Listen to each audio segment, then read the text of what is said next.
Last episode के and में शाओशांग लिंगबुई से मिलने जा रही थी, पर लिंगबुई तो उसके घर के बाहर ही खड़ा था जहां उन दोनों की मुलाकात होती है और उनके बीच में भी सब कुछ ठीक हो जाता है।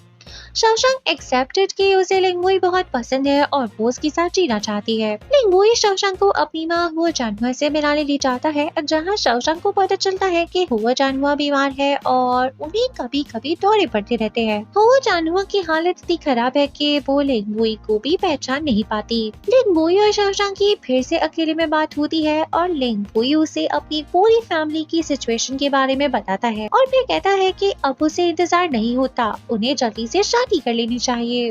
ये दोनों डिसाइड करते हैं कि 3 दिन के बाद इनकी एंगेजमेंट होगी। शाओशांग यहाँ अपने एक्स लोया की बातें करने लगती है, जैसा एंगेजमेंट तो उसके साथ भी हुई थी लेकिन टूट गई। लिंगबुई को ये बात पसंद नहीं आती, इसीलिए वो शाओशांग को किस कर देता है।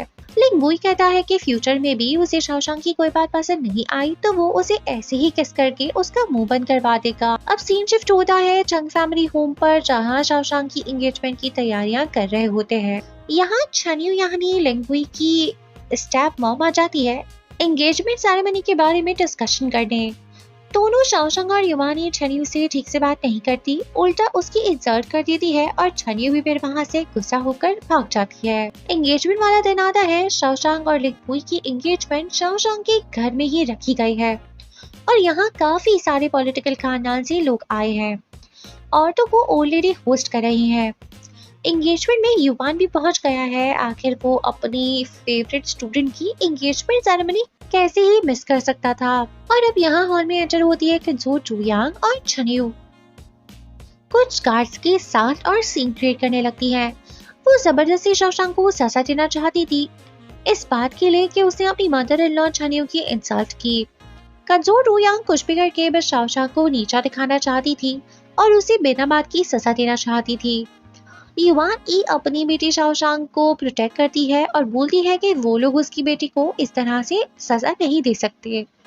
कंसो रुयांग को गुस्सा आ जाता है और वो अपनी मेट से शाओशांग को थप्पड़ लगाने को बोलती है। वो मेट जब शाओशांग की तरफ बढ़ती है तो चीची शाओशांग को प्रोटेक्ट करती है और युवानी भी शाओशांग को बचाती है और उस मेट को जोर से एक थप्पड़ लगा देती है। कंसो रुयांग बोलती है कि अब बस बहुत हो गया, बात हाथ से निकल रही है, मुझे शाओशांग को सबक सिखाना ही होगा, देखती हूँ कौन रुक सकता है। एम्प्रेस की एंट्री होती है, सब उन्हें रिस्पेक्ट भी करते हैं और एम्प्रेस अब शाओशांग छनियो और कंसो रुयांग को एक रूम में लेकर जाती है। एम्प्रेस कंसो रुयांग से कहती है कि शाओशांग के घर उन्हें इस तरह से आकर सीन क्रिएट नहीं करना चाहिए था, बट कंसो रुयांग भी लड़ाई के मूड में आई हुई है। वो उल्टा एम्प्रेस से ही कहती है कि वो अपने जूनियर्स को कंट्रोल नहीं कर सकती और कंसोर्टियो की एग्जांपल देती है कि वो तो कितनी स्ट्रिक्ट है। इतने में कंसोर्टियो और एम्पायर लिंगबुई और कंसोर्टियो के हस्बैंड हिज लॉर्डशिप के साथ रूम में एंटर करते हैं। कंसोर्टियो अपनी सफाई देती है कि वो शाओशांग को इसीलिए सजा देना चाहती थी क्योंकि उसने अपनी होने वाली मदर इन लॉ छनियो की इंसल्ट की जबकि वो इनके घर आई थी। शाओशांग बोलती है कि ऐसा कुछ भी नहीं हुआ था और इन लोगों को वैसे भी छनियो की बात पे भरोसा नहीं करना चाहिए क्योंकि छनियो जैसी औरत रिलायबल नहीं है, जिसने हो जानवा और लिंगबुई के बचपन में खो जाने के फौरन बाद ही इस बात का फायदा उठाकर लिंगबुई लिंग ई से शादी कर ली। लिंग ई मार्किस शांगयांग यानी कि लिंगबुई के फादर का नाम है। कंसो ट्यू भी कहती है कि छनियो एक बेशरम औरत है जिसकी बात पर भरोसा नहीं किया जा सकता और अब से उसे महल में बिना बुलाए आने की परमिशन भी नहीं होगी। कंसो ट्यू हुआ जानवा की साइड लेती है जबकि पास्ट में हुआ जानवा का बिहेवियर कंसो ट्यू के साथ अच्छा नहीं था। कंसो टूयांग को अंदाजा हो गया था कि अब सिचुएशन उसके फेवर में नहीं है, इसलिए वो जोर जोर से चिल्लाने लगती है कि अगर एम्पायर ने उसकी बात नहीं मानी तो वो बाहर जाकर सीन क्रिएट करेगी। ये लोग कंसो ट्यू के कहने पर कंसो टूयांग को टेंपल में अपनी गलतियों को ठीक करने भेज देते हैं। लिंगबुई के गार्ड्स कंसो टूयांग को घसीटते हुए सब गेस्ट के सामने से बाहर ले जाते हैं। एम्पायर फिर छनियो को भी ऑर्डर देते हैं कि वो अब से अपने खुद के घर में ही रहेगी। देन गार्ड्स उसे भी यहाँ से ले जाते हैं। एपिसोड एंड होता है लिंगबुई और शाओशांग पे जो एक दूसरे का प्यार से हाथ पकड़ रहे होते हैं। एपिसोड 35 की शुरुआत महल से होती है। यहाँ फिर से मीटिंग रखी गई है सारे कोर्ट ऑफिशियल्स के साथ। अब जनरल वान वांगलोंग को रेस्क्यू करके वापस आ गए हैं। हुआ कुछ यूं था कि वेंचू ने अपने भाई लॉर्ड चिनान को मिंट के काम के लिए सपोर्ट दिलवाना चाहा और उसने इसीलिए अपने बेटे वांगलोंग और हस्बैंड वांग चुआंग को बेवकूफ बनाया। एम्पायर गुस्सा हो जाते हैं और वेंचू को मौत की सजा सुनाने लगते हैं, लेकिन लिंगुई बोलता है कि सजा वांग चुआन को मिलनी चाहिए क्योंकि वो इतने बड़े जनरल होने के बावजूद भी बेवकूफ बन गए। आगे जाकर वो मुल्क को कैसे प्रोटेक्ट कर पाएंगे। ये वान और थर्ड प्रिंस भी एम्पायर से यही रिक्वेस्ट करते हैं कि उन्हें वांग चुआन को सजा देनी चाहिए। एम्पायर अब अपनी डिक्री सुनाते हैं। वो वांग चुआन और उसके बेटे वांगलोंग को सब पोजीशन से हटा देते हैं। युवान अब से हाई कोर्ट में अपॉइंट कर लिया गया है, इसीलिए वो भी इन मीटिंग्स में आया करेगा। अब सीन वांग लिंग पे शिफ्ट होता है, जो रोते रोते चंगचुंग पैलेस पहुंच जाती है और एम्प्रेस से मिलने की रिक्वेस्ट करती है।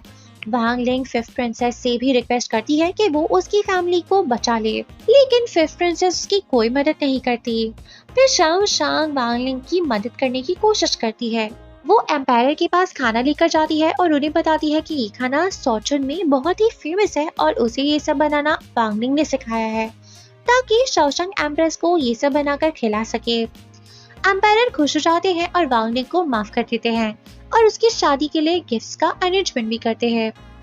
अब चंग फैमिली को दिखाया जाता है जो इस वक्त लंच कर रहे थे।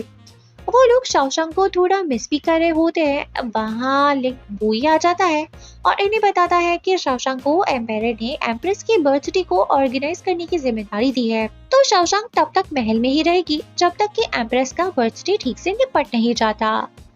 इसलिए वो यहाँ शाओशंग का सामान लेने आया है ताकि उसे महल में भी घर जैसा फील हो। चंगशी बोल देता है कि लिंगू यहाँ से शाओशंग का जो भी सामान ले जाना चाहे ले जा सकता है, लेकिन लिंगुई और उसके आदमी तो रूम में कुछ भी नहीं छोड़ते, सब खाली करके ले जाते हैं। अगले दिन महल में एम्प्रेस के बर्थडे के बैंक्वेट की फाइनल प्रिपरेशंस चल रही होती है, जिसमें फिफ्थ प्रिंसेस फिर से एम्प्रेस से मिलने आती है और बोलती है कि उसने एम्प्रेस के लिए कुछ नोबल फैमिली की लड़कियों के साथ डांस प्रिपेयर करा है। एम्प्रेस को पता था कि इसके लिए फिफ्थ प्रिंसेस ने काफी पैसे यूज करे होंगे, इसलिए उन्हें ये सब अच्छा नहीं लगता। बाद में एम्प्रेस शाओशंग एंड मिस लुओ को जिम्मेदारी देती है कि ये लोग इन सभी लड़कियों के रहने का अरेंजमेंट कंसोर्ट ट्यूब के पैलेस में करवा दें। शाओशंग अब फिफ्थ प्रिंसेस और उन नोबल घराने की लड़कियों को उनके रूम तक ले जा रही होती है। ये लोग एक लेक के पास से गुजरते हैं। फिफ्थ प्रिंसेस की एक दो शाओशंग को पानी में धक्का दे देती है। शाओशंग स्ट्रगल करती है और पानी से बाहर आने की कोशिश करती है, लेकिन वो बाहर आ पाती कि ये लोग उस पानी में स्नेक्स डाल देती है, जिसमें से एक शाओशंग को काट देती है। शाओशंग इतना डर होने के बावजूद भी हार नहीं मानती और पानी से बाहर आ जाती है।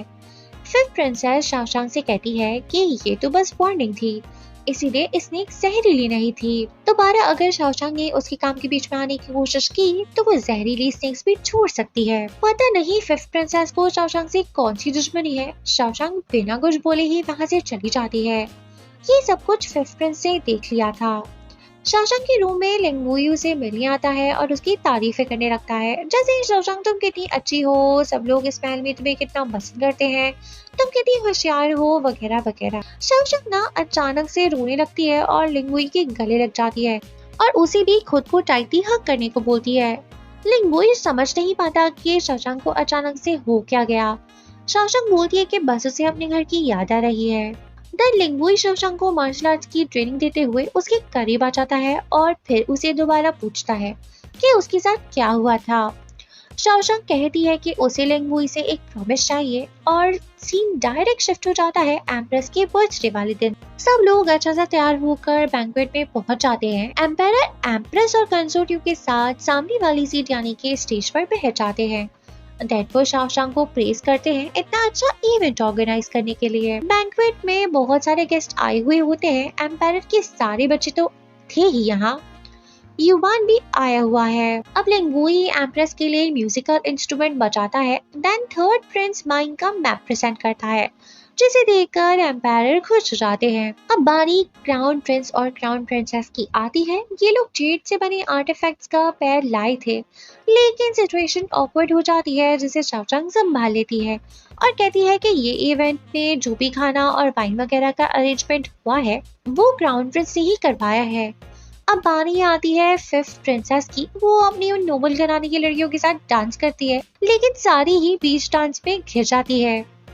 अच्छी बेइज्जती होती है इन सब की। अब शाओशांग और लिंग बुई आगे आ जाते हैं। ये लोग एम्प्रेस के डैड की लिखी कुछ पोएम्स ढूंढकर एम्प्रेस के लिए लेकर आए हैं, जो कि एम्प्रेस के लिए सच में मीनिंगफुल गिफ्ट है।